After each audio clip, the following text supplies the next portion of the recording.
Right, I'm trying to find it. Tell you what. See me in Zoom land? Anybody? Yes, we got a pretty good view of you. Okay. Because I have just another pretty face.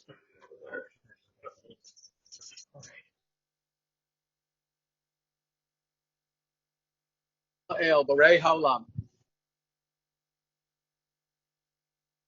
Universe. These are the words our Jewish scholars used, and they used them for centuries. Originally, it was an inscription to their writings of Jewish philosophy and biblical commentary.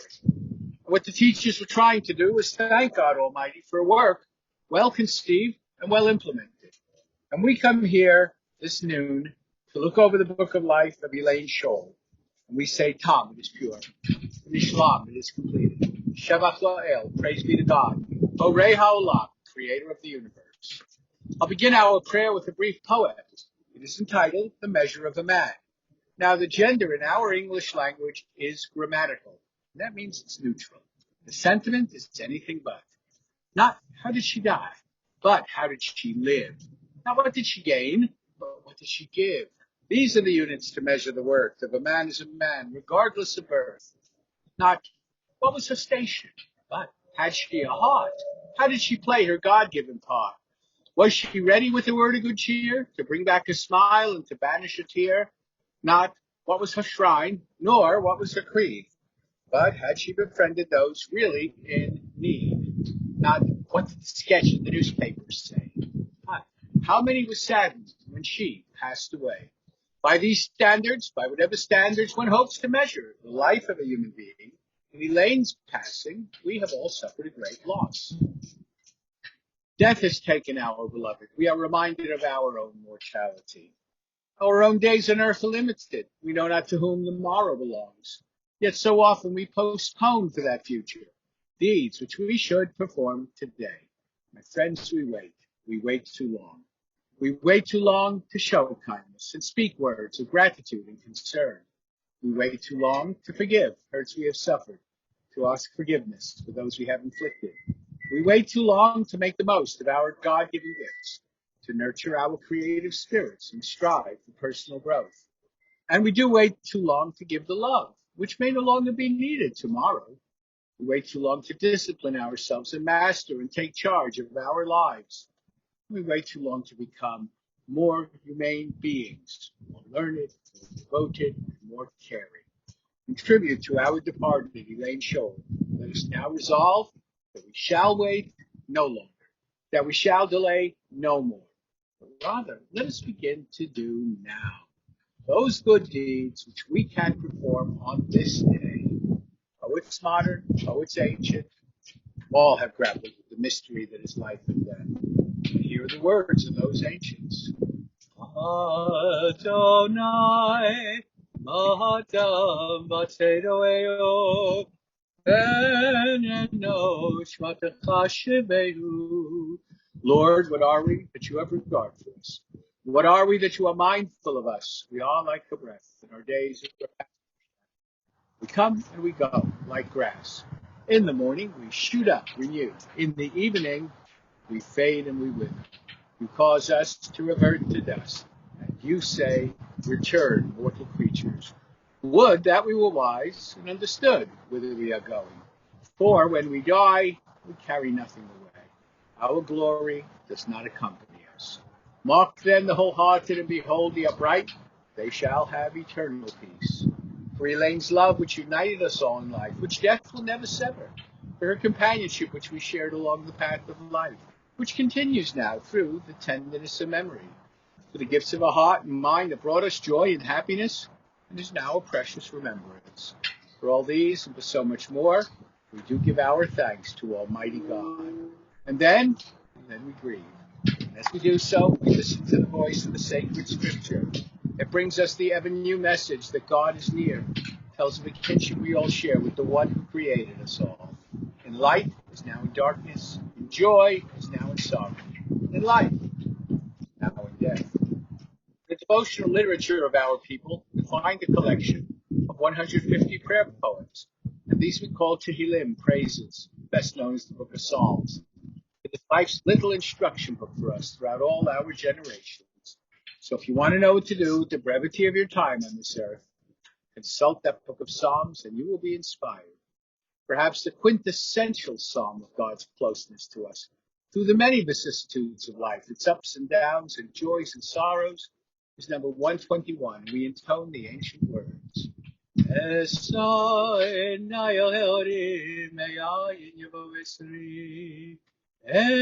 Esri me'em Adonai osei shamayim bo'aretz.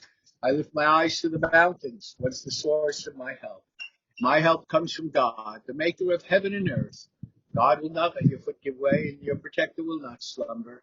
Behold, the protector of Yisrael neither slumbers nor sleeps. God is your guardian. God is your protection at your right hand. The sun shall not smite you by day, nor the moon by night.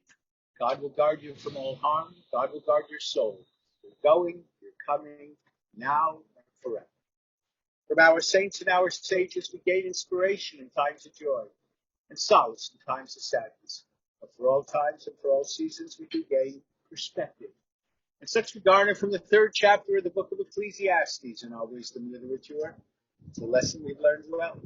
Lakol Zaman, Lakol Chafetz, Tamar Hashamayim. For everything there is a season and a time for every purpose under the heavens. A time to be born and a time to die. Time to plant and a time to uproot that which is planted. Time to tear down, time to build up.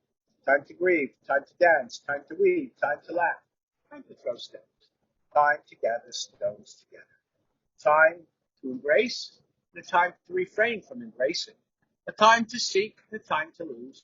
Time to keep and a time to discard. Time to tear, time to sow, time to keep silence, and time to speak. In Yiddish, we call this service a levaya. This is a levaya, an accompaniment. The accompaniment to the dead, slash to the 11 times before. The someone whom we love in the land of the living. The cornerstone, keystone, capstone of the levaya is the hesped, the funeral oration. Literally, that word translates as lamentation.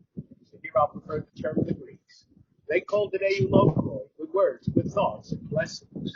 I'll begin the offering of good words, good thoughts, and blessings, knowing full well that the true eulogy, as we would anglicize the word, resides in the hearts and souls of everyone whose lives they touched.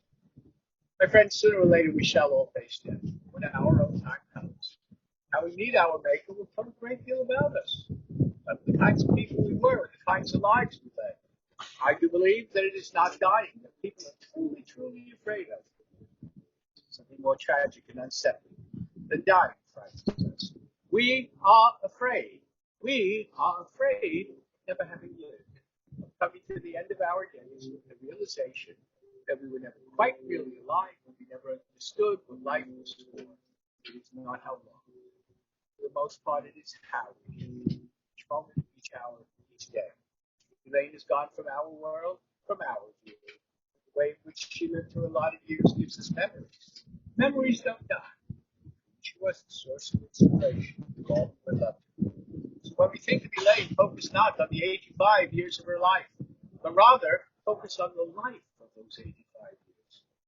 Judaism tells us that we cannot determine the length of our stay on this earth, but we can determine the quality thereof. So it really is up to each and every one of us to make our own lives something of nobility and something of value. And the good news is this: we're all capable of doing that, no matter what our personal circumstances might be. This is neither new nor novel in approach. The truly great preachers across the faiths and down through the generations have utilized it. So we'll add our words to theirs. We'll scratch the surface of our memories. And we'll begin to think of the book of life of Elaine Scholl. Born 85 years ago in America's 3rd largest city, Brooklyn, New York. The parents, Bernard and Celia. She was the youngest of their 3 daughters. She is predeceased by her siblings, by Bertha, also known as Beanie, and by Phyllis, known as Keshi. She is survived by brother-in-law David, who's with us here today. She found love in life in the person of her Basher. That's a great Yiddish word. It means destiny. Bert, to whom she was married for 65 years, married in 1956. Their marriage was blessed with the arrival of their sons and daughter, Fred, Barry, and Renee, and the growth of family to include their respective spouses, Liz, Bobby, and Mike, and that third generation, 6 grandchildren, Ethan, Phoebe, Forrest, Noah, Ariel, and Miles. Family lived in Brooklyn before moving out in 1969 to what we used to call the Island, which meant East Meadow. And then coming down here to what we call Paradise in 1990. Elaine was a hardworking woman all the days of her life. She was an elementary school teacher until her retirement in 1990. She and Bert enjoyed traveling all over the place around the world. She enjoyed ceramics. She was a good cook and enjoyed baking very much. She was an avid reader. Her greatest joy was her family. She was outgoing and had a good sense of humor like the rest of us from Brooklyn. She was fiercely dedicated to all her loved ones. She helped everyone. She was a person who lived with health adversities, but she was to the very end a fighter, a scrapper. And now she's gone from this world, and she's gone from our view. But we know the emes, we know the truth. She shall never be gone from our hearts nor from our souls. This is just the way she lived her life. And now it's a legacy that she passes to us. May that legacy not only warm your days, but may it illumine your nights. May her repose be in honor and in peace, to which we intone, so be it, but in Hebrew, Amen. I'm going to call upon family members to speak. Bert, Fred, Barry, and Renee. The order is up to you. Renee will go first.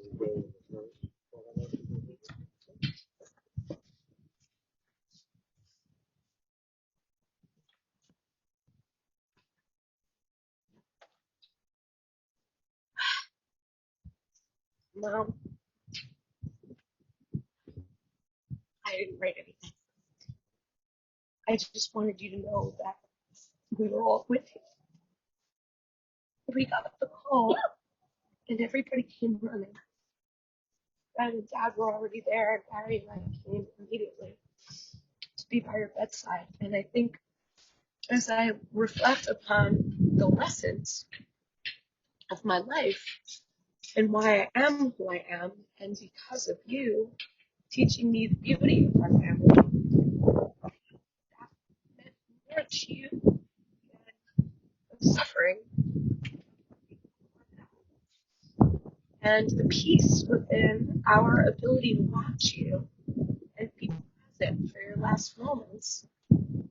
Have a rabbi sing the Shema and have Dad sing your beautiful song to you are moments that we have tremendous gratitude for. The memories the rabbi spoke about are what will always be part of us. And you and the lessons that you've always given us will always be a part of who I am and who everyone that you've ever touched in our lives. We're grateful. We're so sad to not get to just pick up the phone and call you and tell you we love you.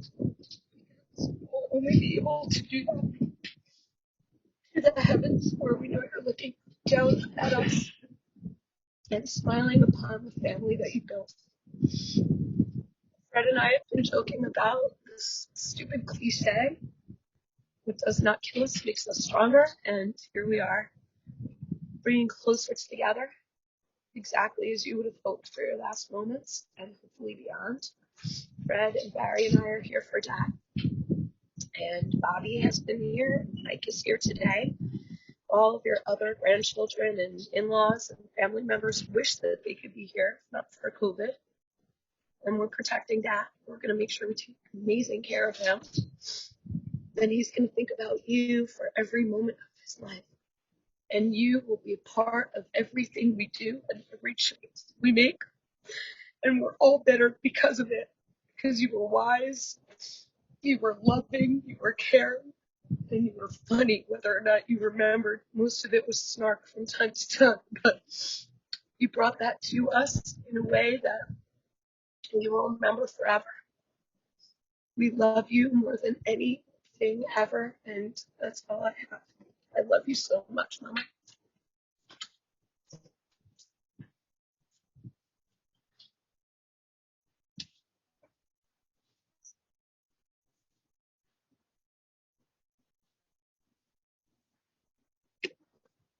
Thanks, Nick, for making me cry before I get up. I did write because I'm afraid of freezing otherwise. I've been reflecting a lot over the last few days on how one can capture the enormous impact that a mother has on molding the person we become, especially a mother who was as present and as potent, of course, as my mother. And especially in this age that we live in, when we're blessed to have our parents with us well into adulthood, and some into old age. My mother, seen that through the lens of the decades, has taught me important lessons at every stage. We lost our connection. I saw the picture go back. We're back. Okay. Has taught me critically important lessons at every stage and has helped shape the thing that I call myself in infinite ways. But child, she taught me to It's the wind and the network here. I'm just going to pause for a second. Did it go out when you were talking?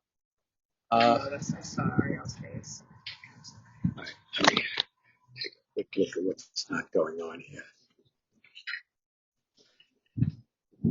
We can hear you. Your picture's just going out. You can hear? Yeah, we can hear. Okay. I Okay, just can't see the picture. okay. There it is on top. Okay, let's try it again. They're all after us. Why? Yeah, no, it just keeps. I don't know if you're losing signal or. Let me just see what's going on here. Tell them please not to call me.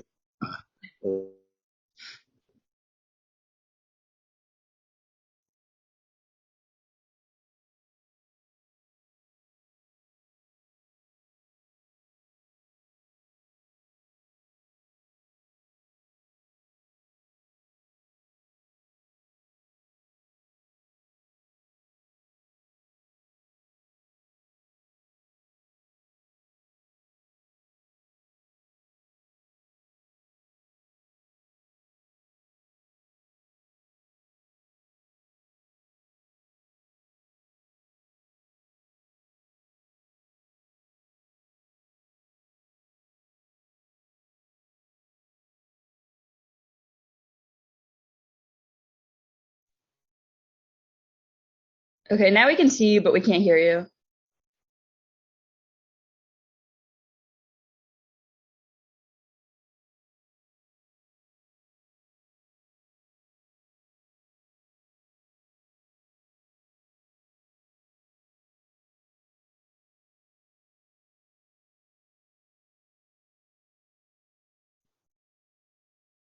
Dad, we can't hear.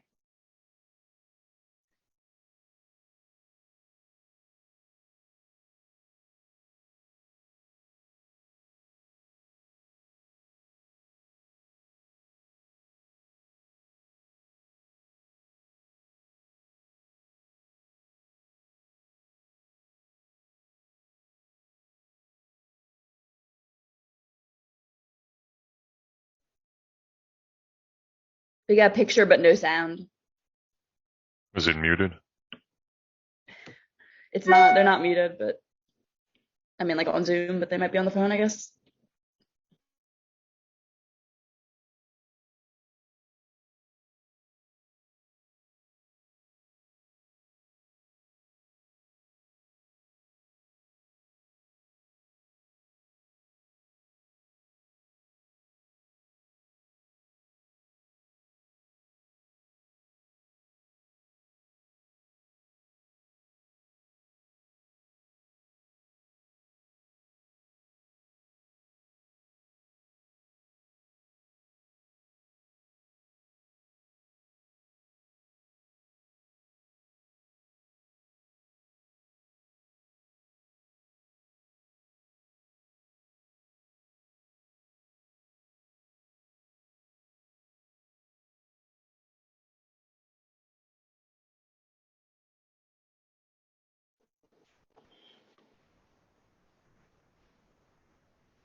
Can you hear me? Yes, we can hear you now. Now you can hear me? Here. Can you put that in? Let me get this out of my hand. Don't touch anything on the screen.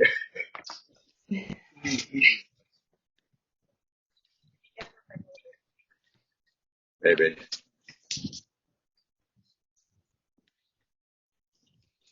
I don't know how the stand works. Grab it. Oh, so you pull out on that? Pull out on that. All right. Okay, the button's right there. You, we just hear. Can you see me too? No, all we do is hear you. There's no picture. Oh my God. Settings, hold on.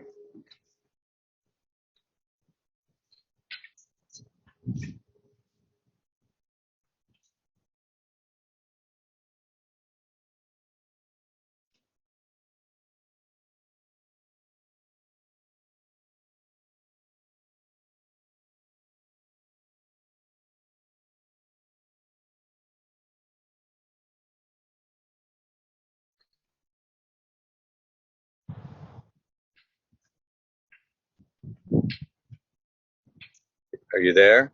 Got you. We see and hear you. Okay. Okay. Yeah. Sounds like Tommy.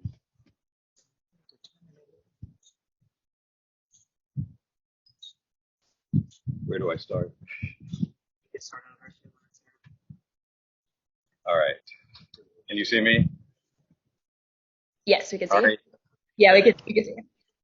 All right. I'm just going to start over because I don't know what people miss. So I was saying, how can one capture the enormous impact that a mother has on molding this person that we become, especially a mother who is as present and potent a force as my mother, and especially in this age when we are blessed to have our parents with us well into our own adulthoods, and that I can see through the lens of decades how my mother has taught me critically important lessons at every stage and helped shape this thing I call myself in infinite ways.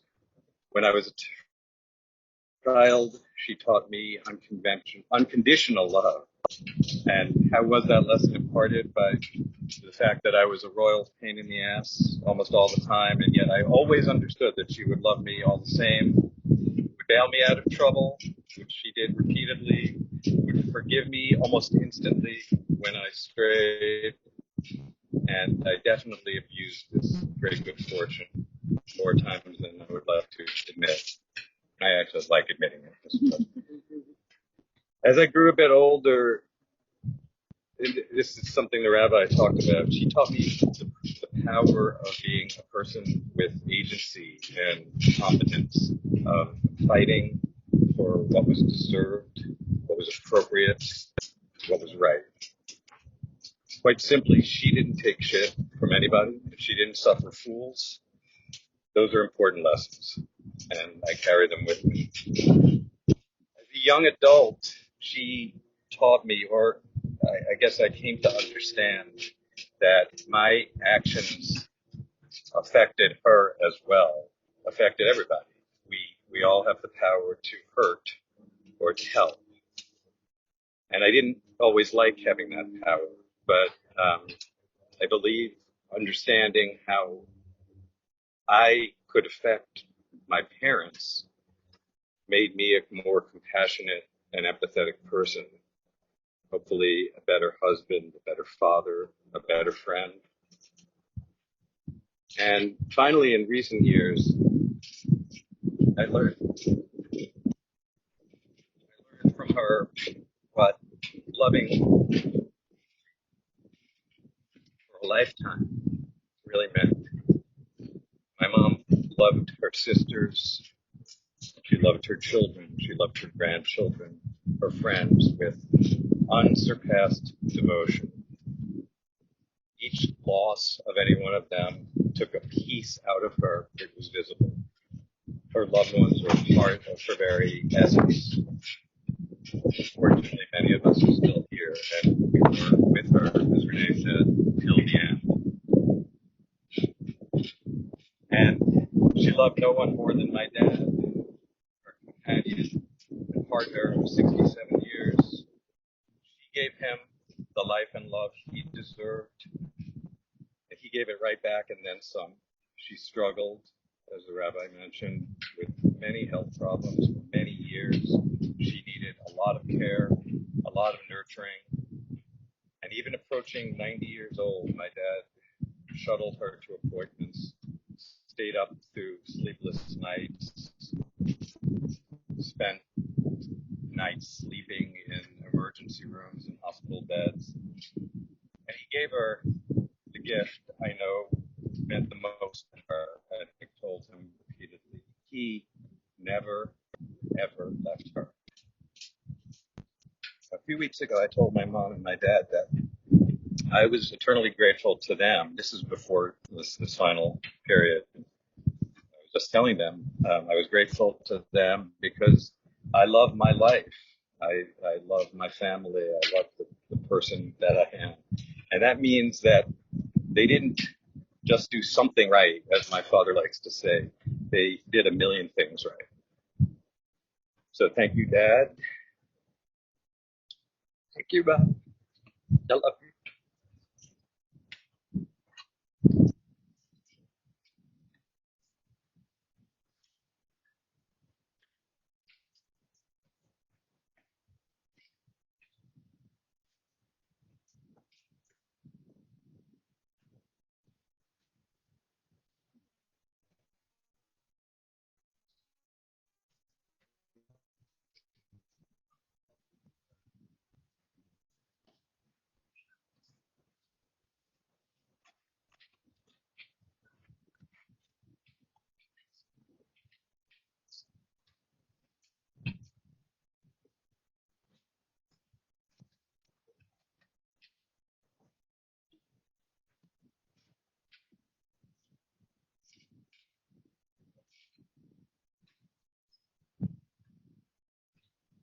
I've been, as my brother and sister have said, I've been ruminating, thinking, and we've been talking about my mother over the last few days as we've tried to come to understand the just unfathomable configuration of moving forward in a world that has this gaping hole in the fabric of the universe that my mother used to occupy, and reflecting on who she was and what she did and how she touched our lives.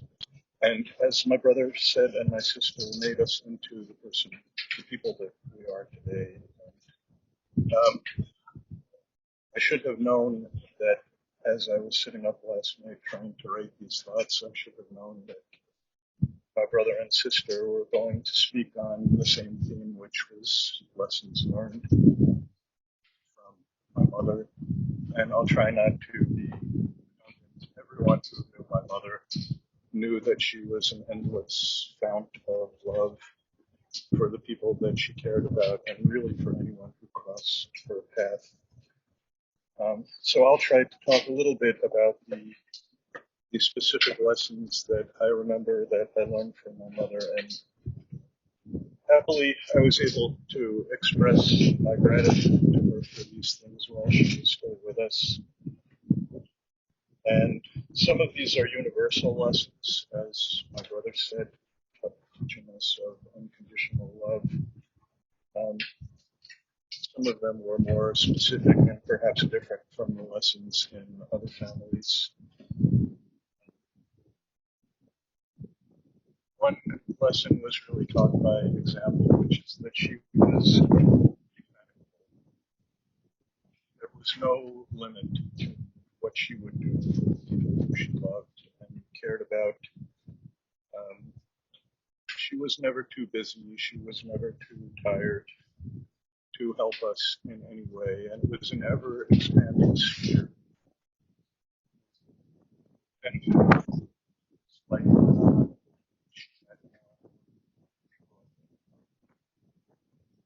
sphere, my brother mentioned She was. She was a tough lady. She did teach us to stand up for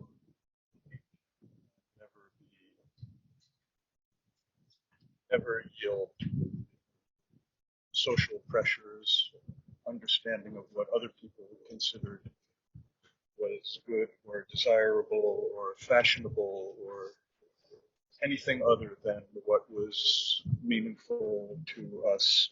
But at the same time, um, perhaps as part of a bigger lesson, which was that nothing material ultimately really mattered.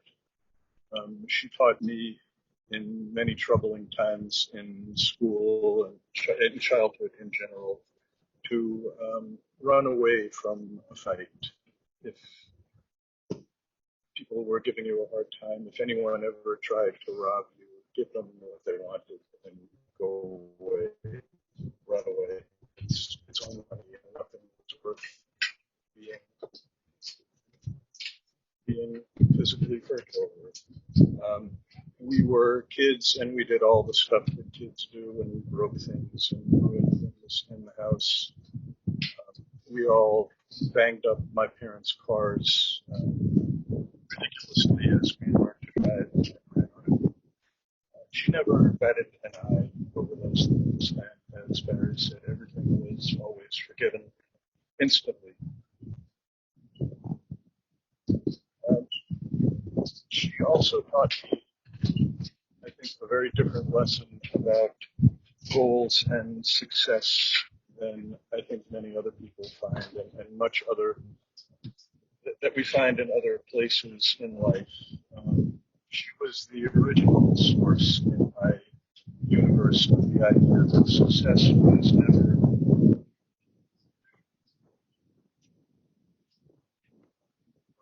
career we chose.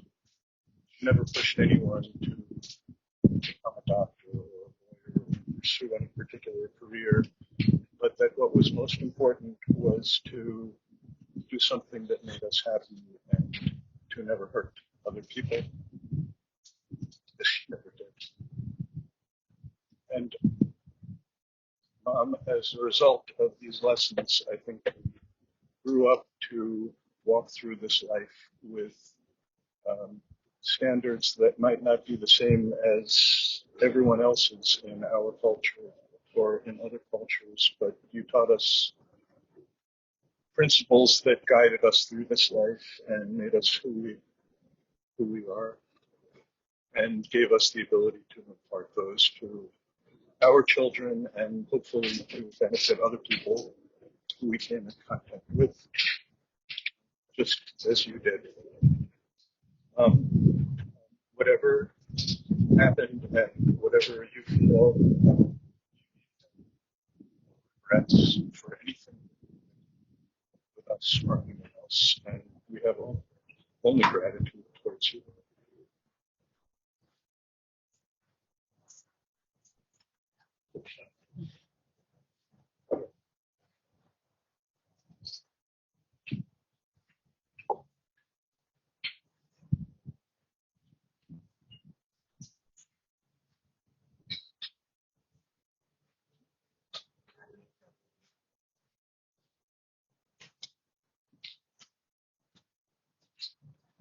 I deliberately asked to go last because I was afraid that if I went first, there would be no time left for anybody else to talk.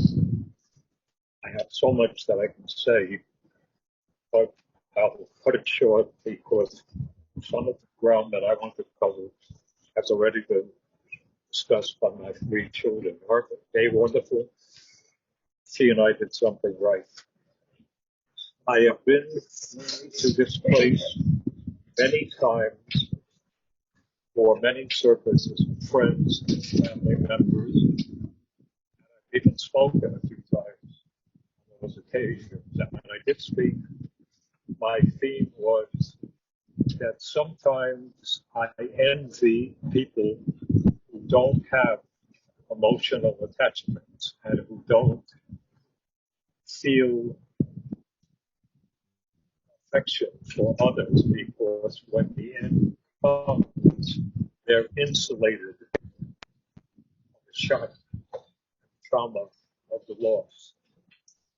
But on the other hand, I don't really envy those people, because you have not enjoyed the love and the affection and companionship of the person who is departed. So grief is a price that you pay for love. And it was easy for me to say that when it happened to other people. It just rolls off your tongue. But this week, those words have been echoing to me, my own words, because I have suffered the greatest loss of my life. The rabbi, I think, in describing my wife's life gave a lot of the background of where she came from. We met years ago, back in the dark ages, 1955, in Brooklyn, when the Dodgers were still playing in that borough. 12 presidents ago, long we were together. And we just,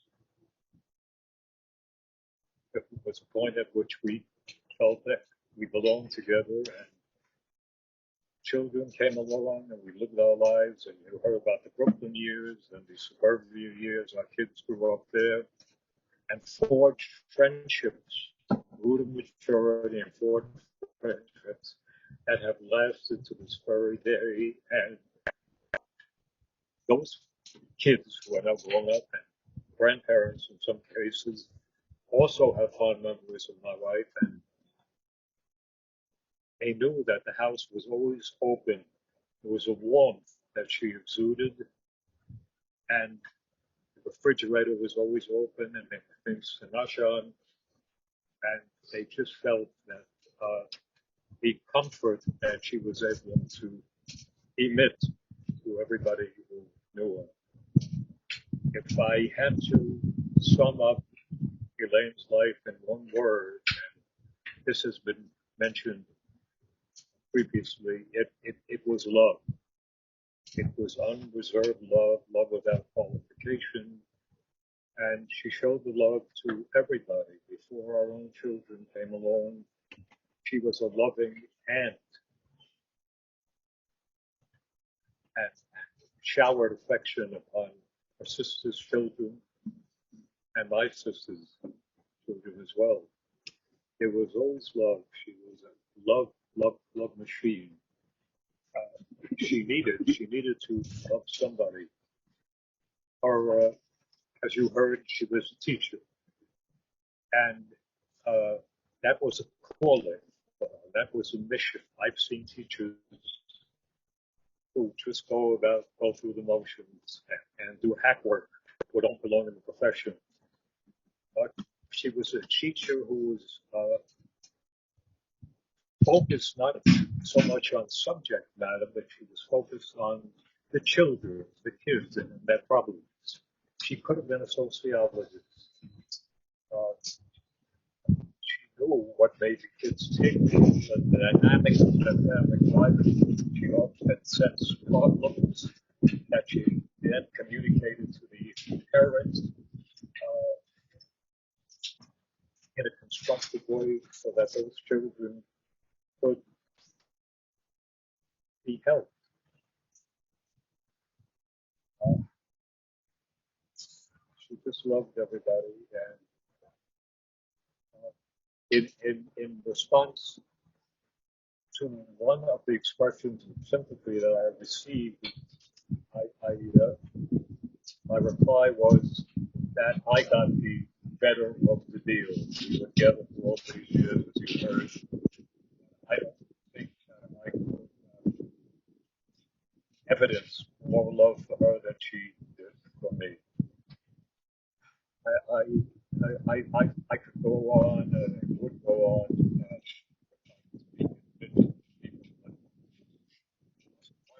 One final. Here are examples of pets would like to know about.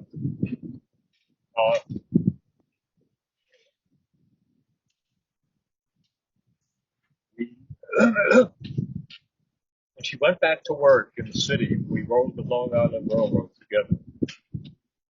Sat there as we rode in from Long Island, did the New York Times crossword puzzle, and then every morning we walked over hand in hand on Atlantic Avenue.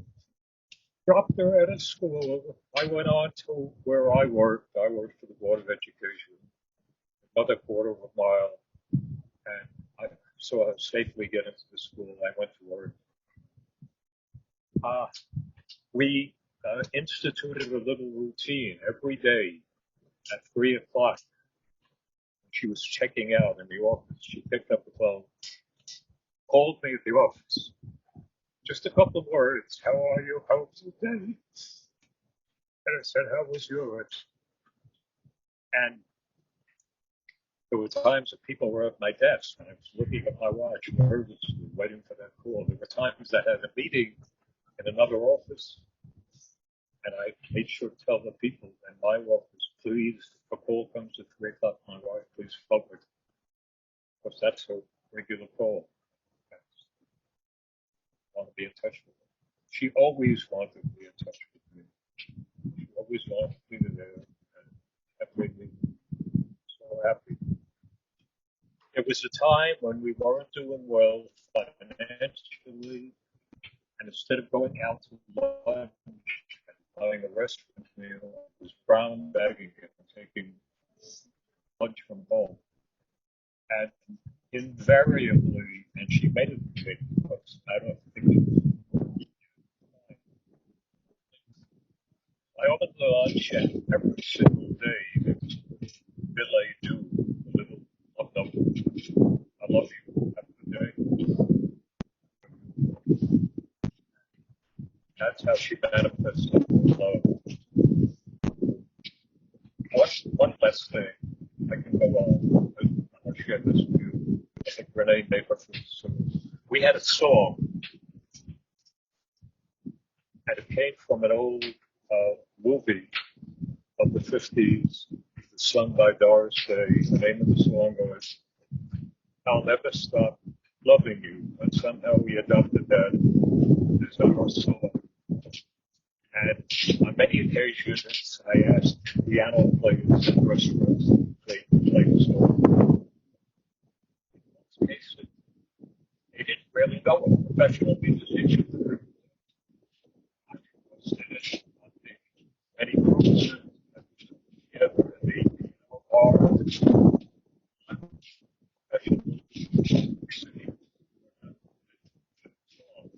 Wasn't faithful. But there was a lady at King's Point who did know the song. She used to play piano before the meetings of something association, around and gathering and notching before the official meeting began. And whenever I could, I asked her that song in her repertoire for that day, and I'd be labeled the first song, socializing with people, and I'd grab the mic and that's the piano, mix it in, try to sing that song, standing down below. And of course, it was our song, and it told her how I felt. And I won't try to recite the entire song to you. Relevant lines. Oh, I'll never stop loving you. Whatever comes my way, my love for you will live till time itself is through. And the last lines are, of this I'm more than just sure. Our love will last and endure, and I'll never stop loving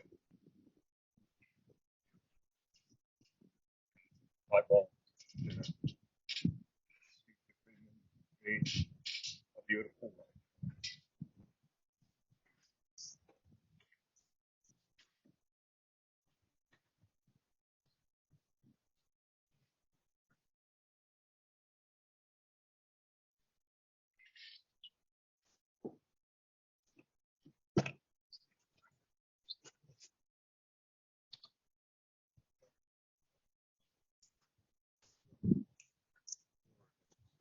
Because every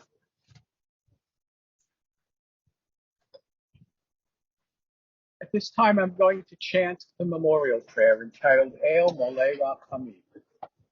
El Molei Rachamim Shochen B'Meromim Hamitzveh Menuchat Nechona Achat Konfei HaShekhinah Lord, Kadosh Mutiorim Kizdawar Rakia Mosirim and Nishmat Miriam Eto Basra Baruch B'Tzila Shehol Echoli Olama Began Eden Temeno Chata Lochem Balorachamim Yashtireho Beseder Kenapam Leolamim Yitzror Bitzeror Achayim Nishmata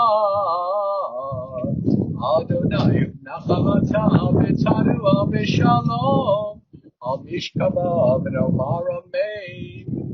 Compassionate God, eternal Spirit of the universe, grant perfect rest in your sheltering presence among the holy and the pure, to the soul of Elaine Scholl, who has entered into eternity. Master of mercy, we beseech you, let her find refuge in your eternal presence and in the shadow of your wings. Let her soul be bound up in the bond of life everlasting. God is her inheritance. May she rest in peace. As we now all intone, so be it, but in Hebrew, Amen. Like stars by day, our beloved dead are not seen again by mortal eyes. But we know this, they shine on forever. Theirs is peace everlasting. And we, well, we are thankful for companionship which continues in a love that is stronger than death. Let us sanctify God's name and honor Elaine's memory with the recitation of a doxology, words of belief, which we call by its Aramaic title, Kaddish. For this I'll ask you, please do rise at this time.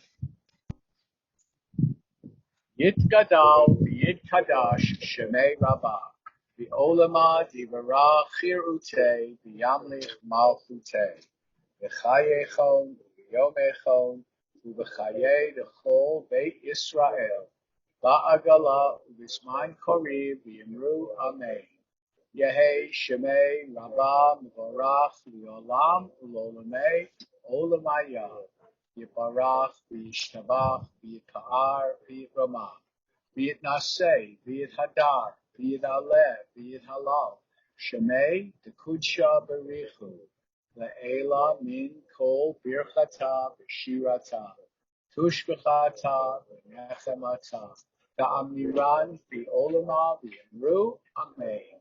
Yehi Shalama Rabba B'Yit Shemaya B'Chayim Oleinu V'Al Kol Yisrael V'Yimru Amen. Seh Shalom B'Rama Hu Ya'aseh Shalom Oleinu V'Al Kol Yisrael V'Yimru. May God grant comfort to all who mourn, to all who are bereaved among us. Now it is our tradition to bury our dead in Eretz Yisrael, the land of Israel. But with 2,000 years of our dispersion across the face of the globe, the diaspora, this has perforce become a metaphor. So with her family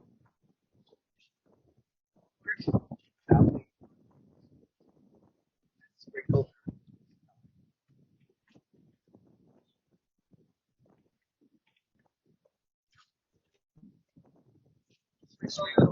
just a little. That's all you can get out at one time anyway. There you go.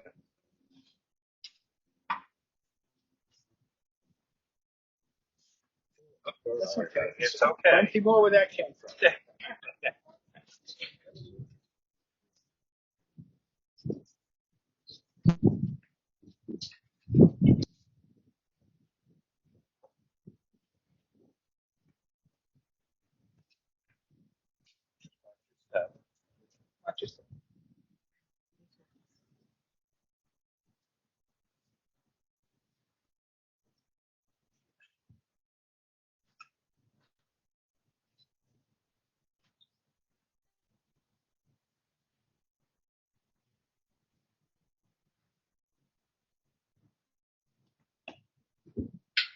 going to call forward the cemetery personnel at this time for the lowering of the casket, please. Yes, they're going to be coming from either side. Right. So we just need to step back. Just a little. Not just a-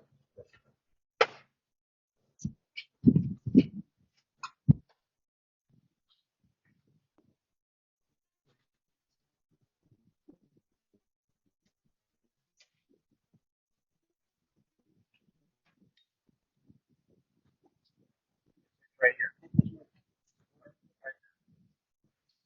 Now, when we were back there in grade school, Lane taught grade school, we had hopefully a good English teacher. She told us, memorize poetry.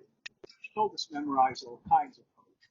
But especially, she told us, memorize biblical poetry. Well, she told us, you'll need it someday. This is someday. Know the most beloved of our songs. It's the one she wrote in English on the chalkboard. Told us that it came from a translation by William Tyndale in 1534 from the original Hebrew. We all memorized it. And if you memorized it as well, let's recite it together. The 23rd Psalm. The Lord is my shepherd, I shall not want. Maketh me to lie down in green pastures. He leadeth me beside the still waters. He restoreth my soul. He guideth me in straight paths for his name's sake. Yea, though I walk through the valley of the shadow of death, I will fear no evil, for thou art with me. Thy rod and my staff, they comfort me.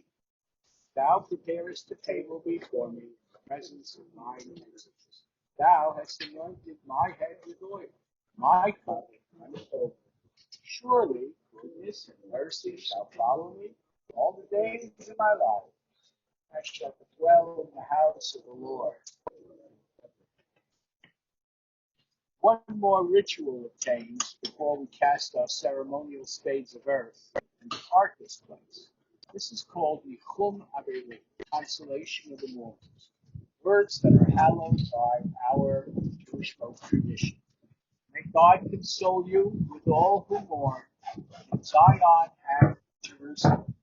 Hamakom Yinachem Echem, V'Yom Shor Avilei Sion Yerushalayim. It is pure and it is complete. Shabbat Lael, praise be to God. Borei Haolam, creator of the universe. Momentarily, we will cast our spades of earth onto the casket, and thereafter we will go forth in peace and unto life. Amen.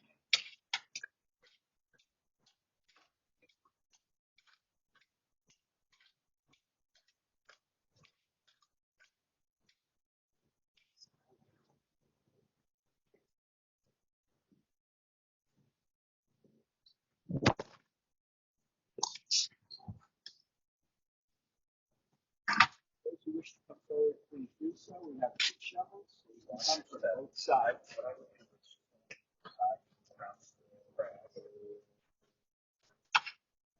I would go around where the other side.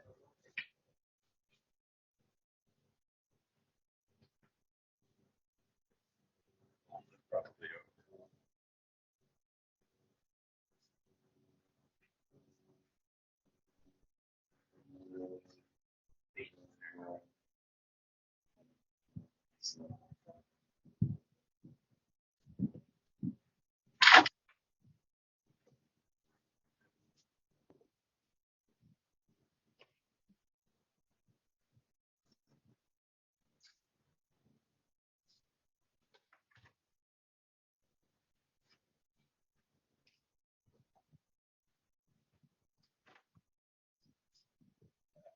place it back into the earth.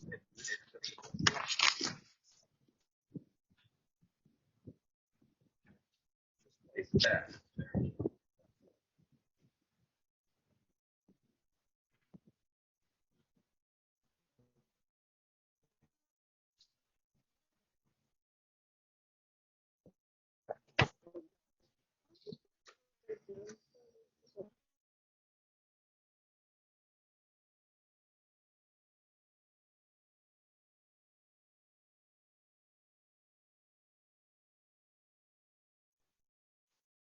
We're frozen. You still there, Dad?